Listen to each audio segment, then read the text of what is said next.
देखिए, कोई चीज अचानक कोई बात होती है तो उंगली उठती ही है।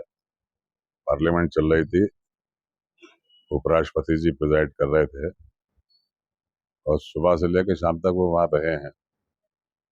अब उसके तुरंत बाद ही उनका इस्तीफा आ जाना, हर आदमी को उत्सुकता होती है कि ऐसा क्या कारण बना। अब वो सत्ता पक्ष के हैं, सत्ता पक्ष वाले उन्होंने उन्हें उपराष्ट्रपति बनवाया था। अब उनको इस तरह से हटा दिया गया तो बड़ा गलत है।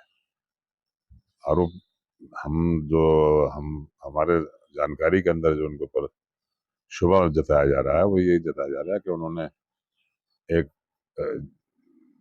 सिटिंग जज के ऊपर एक महाभियोग का मामला था, जो बगैर सत्ताधारी पार्टी के मेंबरों के एक भी हस्ताक्षर के बाद में अपोजिशन के सारे मेंबरों के हस्ताक्षर पे उसे मंजूर कर लिया।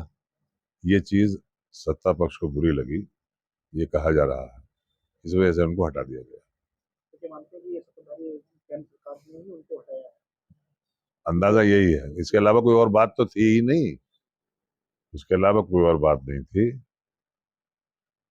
देखिए, हर चीज का एजेंडा जो पार्लियामेंट के अंदर रखा था उसके ऊपर पहले से ही एक कमेटी बनी हुई है। वो उस कमेटी के अंदर रखा जाता है कि इस चीज को पार्लियामेंट में आज रखा जाएगा। वो मुद्दा ये जो था इनका जज साहब वाला, ये मुद्दा उसमें नहीं था, मगर फिर भी इन्होंने उसको एक्सेप्ट कर लिया वहां पर, क्योंकि कोरम उनके हिसाब से पूरा था। जितनी संख्या मेंबर ऑफ पार्लियामेंट की होनी चाहिए थी, उनके सबके दस्तखत थे, उनकी मजबूरी थी उसको एक्सेप्ट करना। मगर ये चीज सत्ताधारी पार्टी को पसंद नहीं आई उनकी, और उन्होंने कर लिया। हो सकता है ये सोचा हो कि ये पहले से कांग्रेसी रहे हैं ना, पहले भी कांग्रेसी थे ये, तो हो सकता है कि इनकी उनकी मानसिकता उन्होंने कांग्रेसी समझी हो और उन्होंने इस वजह से हटा दिया। संसद में आज तमाम जो विपक्ष पार्टी के सांसद लोग हैं काले कपड़ों में गए हैं, जो दिखा रहे हैं कि उनको बोलने नहीं दिया जा रहा। वहीं प्रधानमंत्री जी ऐसे समय में विदेश चले गए जब मानसून सत्र शुरू हुआ है, और वहीं दूसरी तरफ उपराष्ट्रपति जगदीप धनखड़ जी ने भी इस्तीफा दे दिया है, तो विरोध लगातार विपक्ष कर रहा है। विपक्ष का काम है जो देश की ज्वलन समस्याएं हैं उनको पार्लियामेंट में रखना। पार्लियामेंट के अंदर नेता पक्ष और नेता विपक्ष दो ऐसे पद हैं जो वो कभी भी बोल सकते हैं।